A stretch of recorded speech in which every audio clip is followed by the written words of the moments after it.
नमस्कार, अमरउजाला.com देख रहे हैं आप। आपके साथ मैं हूं Sumit Chaudhary. Iran Israel America युद्ध में लगातार बड़े हमले जारी हैं। एक तरफ अमेरिका और इजराइल मिलकर ईरान पर जबरदस्त हमले कर रहे हैं, तो वहीं दूसरी ओर ईरान का पलटवार भी बेहद आक्रामक है।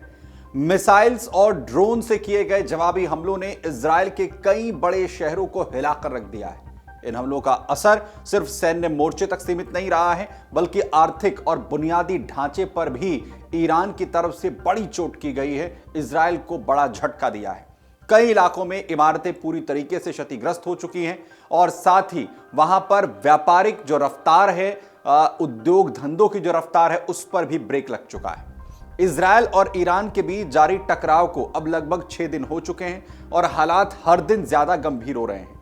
मिसाइल हमलों और जवाबी कार्रवाई की वजह से इजराइल के कई हिस्सों में सामान्य गतिविधियां भी पूरी तरीके से ठप हैं। हालात इतने तनावपूर्ण हो चुके हैं कि सरकार को कई शहरों में कामकाज और सार्वजनिक गतिविधियों को बंद करना पड़ा है या फिर उन पर सख्त पाबंदियां लगानी पड़ी हैं।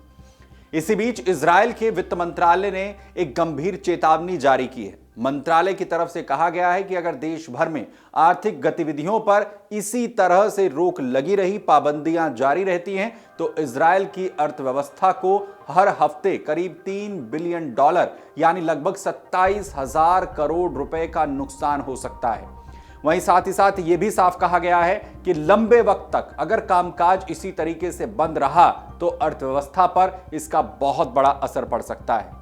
उधर इजराइल के वित्त मंत्रालय ने सुरक्षा को ध्यान में रखते हुए कुछ सीमित ढील देने की मांग भी सरकार से की है, ताकि धीरे धीरे कारोबार और कार्यस्थलों को दोबारा से खोला जा सके। उनका कहना है कि सुरक्षा नीति बेहद जरूरी है, लेकिन पूरी अर्थव्यवस्था को लंबे वक्त तक के लिए ठप कर देना, बंद रख देना देश के लिए काफी महंगा साबित हो सकता है। जाहिर है, इजराइल पहले से ही सुरक्षा जरूरतों और पिछले युद्धों के कारण भारी आर्थिक दबाव झेल रहा है। ऐसे में पूरी तरह से बंद आर्थिक गतिविधियां स्थिति को और भी ज्यादा गंभीर इजराइल के लिए बना सकती हैं।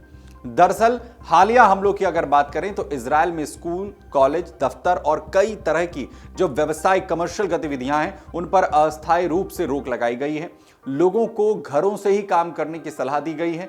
कई इलाकों में आवाजाही भी पूरी तरह से सीमित कर दी गई है। इन पाबंदियों के चलते व्यापारिक गतिविधियों में भारी गिरावट देखने को मिल रही है। उधर ईरान के मिसाइल और ड्रोन हमलों का असर इजराइल के कई बड़े प्रमुख शहरों में देखने को मिल रहा है। तेल अवीव और उसके आसपास के इलाकों की अगर बात करें, जैसे रमात गान, पेटा टिकवा और बनी ब्राक, इसमें कई जो इमारतें हैं वो पूरी तरह से ध्वस्त हो चुकी हैं।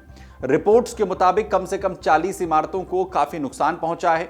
ईरान की तरफ से हो रहे इन हमलों की वजह से यह नुकसान बताया जा रहा है। कई जगहों पर मिसाइलें गिरने से आग लगी है। तेज धमाकों की आवाजें लगातार आ रही हैं। आसपास की जो इमारतें हैं वो क्षतिग्रस्त हो चुकी हैं, उनके शीशे टूट चुके हैं।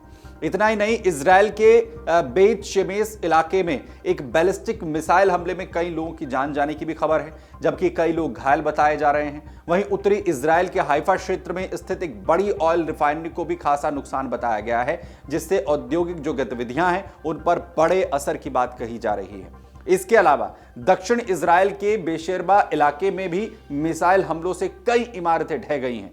हालांकि इजरायली सेना यह दावा कर रही है कि उसकी सैन्य क्षमता पर बड़ा असर नहीं हुआ है और एयर डिफेंस सिस्टम ने ज्यादातर मिसाइलों को हवा में मार गिराया है। फिर भी नुकसान का दायरा काफी बड़ा बताया जा रहा है। वहीं हालिया संघर्ष में इजराइल में दर्जनों लोगों की मौत और हजारों लोगों के घायल होने की भी खबर है। कई नागरिक अस्पतालों में भर्ती हैं और बड़ी संख्या में लोग धमाकों और हमलों की वजह से मानसिक तनाव का भी सामना लगातार कर रहे हैं। उधर संपत्ति के नुकसान की बात करें तो सिर्फ मिसाइल हमलों से ही अरबों डॉलर की संपत्ति का नुकसान बताया जा रहा है। हजारों घर, इमारतें प्रभावित हुई हैं, जिनमें कुछ पूरी तरह से तबाह हो चुकी हैं। इन हालातों के बीच इजराइल के सामने सबसे बड़ी चुनौती अब यह है कि कैसे सुरक्षा के साथ साथ अर्थव्यवस्था को भी संभाला जाए, जो कि एक चुनौती बन चुका है, जिसे लेकर ईरान लगातार बड़े हमले एक के बाद एक कर रहा है और इजराइल को बड़ी चोट इस युद्ध में पहुंचा रहा है। अगर आप ये वीडियो YouTube पर देख रहे हैं तो हमारे चैनल को सब्सक्राइब कर बेल आइकन दबाएं और Facebook पर देख रहे हैं तो हमारे पेज को लाइक करें।